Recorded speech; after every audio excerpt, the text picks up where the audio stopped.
ketika nanti kita di alam barzah itu dikatakan panjang sekali. Makanya kan kita sering bilang gini ya, kita hidup di dunia misalnya cuma sekitar 70 tahun ya. Syukur-syukur kalau nyampe ya, syukur-syukur kalau lebih, yang penting sehat. Tapi berapa banyak baju kita yang kita pakai selama 70 tahun misalnya. Kita tentu nggak bisa ngitung sampai sekarang. Dan kita nyiapin itu seumur hidup kita. Kita beli yang baru, kita pilih yang paling bagus dan segala macam. Tapi dengan konsep yang sama, kita mikir nggak sih pakaian kita nanti di alam kubur? Andai kan ada orang meninggal ketika Indonesia merdeka, sekarang udah berapa? 70 tahun misalnya Indonesia merdeka. Artinya 80 tahun Indonesia merdeka. Berarti dia udah 80 tahun di dalam kubur dong. Apalagi orang-orang yang sebelumnya. Artinya lama banget di dalam alam kubur. Nah, konsep waktunya bukan konsep kita yang jelas lama. Makanya dikata oleh Rasulullah, berbekallah untuk mati kan gitu. Nah, itu bagi orang baik.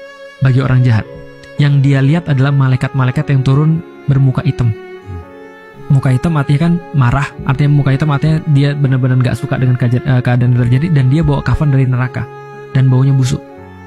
Dan ketika dia dicabut nyawanya, dikatakan seperti dalam hadisnya itu seperti besi berkarat yang ditarik dari kain yang basah. Jadi benar-benar sulit keadaannya. Nah, jadi setelah itu terus kemudian dia ditunjukin tempatnya di neraka, dan itu adalah siksaan pertama dia yang paling berat.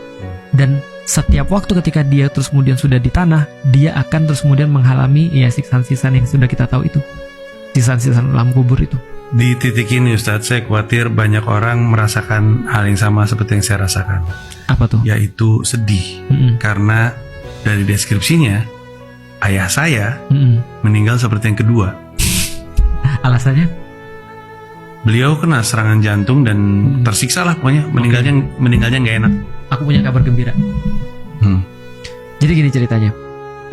Ada banyak orang yang sering agama itu adalah transaksional. Kalau kamu berbuat baik di dunia, kenapa kamu pengen surga? Karena aku udah berbuat baik di dunia.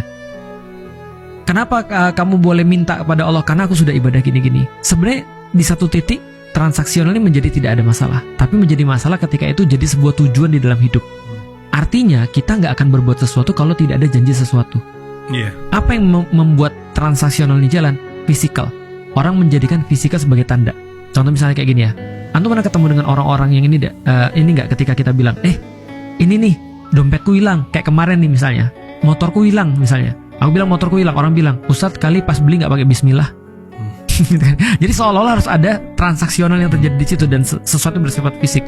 Contoh ya, kalau misalnya ada orang tiba-tiba meninggal di hari Jumat lagi senyum, berarti dia pasti banyak pahala. Kalau ada orang sakit jantung terus kemudian merasa kesakitan atau kelelep itu lebih sakit daripada sakit jantung. Itu pasti dia kemudian meninggal karena dia banyak dosa. Apa kabar yang terjadi di Gaza? Meninggalnya aku yakin secara fisikal lebih parah daripada bapak, gitu kan ya. Tapi apakah kita bisa menjudge bahwasanya itu adalah mati su'ul khotimah? Jawabannya tidak. Kita cuma bisa mengatakan kalau ada orang yang meninggal dalam keadaan tenang, insya Allah ini husnul khotimah. Tapi kalau ada orang yang meninggal dalam keadaan sulit, kita bisa katakan bahwasanya alhamdulillah, bisa jadi dia punya kesalahan-kesalahan ketika di dunia dan semuanya sudah dinolkan oleh Allah dengan kesakitan. Jadi semuanya jadi baik kan. Tapi yang sudah pasti adalah kita nggak tahu nih kita matinya seperti apa. Tapi yang jelas bekal itu harus ada. Dan termasuk salah satu bekal adalah anak yang soleh kan gitu. Artinya Mas Panji dalam keadaan ini punya keadaan yang lebih baik daripada aku. Mas Panji sudah jelas bapaknya mati dalam keadaan Islam. Meskipun kita nggak tahu ibadah-ibadah dia di dunia, tapi aku nggak tahu bapakku mati dalam keadaan apa atau ibuku mati dalam keadaan apa. Artinya kalau andai kan kayak yang sudah terjadi, nenekku mati, jelas bukan muslim. Aku mau doain gimana caranya? Paling cuma dalam hatiku aja kan, aku sayang sama nenekku, aku dulu dibesarin sama nenekku ketika masih kecil. Aku cuma bisa bilang dalam hati aja, mudah-mudahan somehow ketika dia mati dalam keadaan baik misalnya. Atau kayak kemarin ketika kita lihat Greta Thunberg, lalu kemudian segala macam orang-orang, dan mereka bukan orang pertama loh mas. Ada satu orang Amerika meninggalnya digiles tank Israel. Aku baca seluruh seluruh biografinya, dan aku mikir, ya Allah kalau boleh di hari akhir aku bilang, meskipun dia bukan muslim, aku tuh jadi saksi dia tuh lebih muslim daripada orang muslim. Boleh nggak sih dia masuk surga gitu? Kan kita pengennya kan begitu kan ya. Nah tapi balik lagi soal kematian ya, yaitu balik lagi rahasianya Allah, dan tinggal kita mikirin kita punya bekal atau tidak. Tapi kalau bisa kejadian seperti apa, ya kita harus selalu berhusnuzon dengan itu.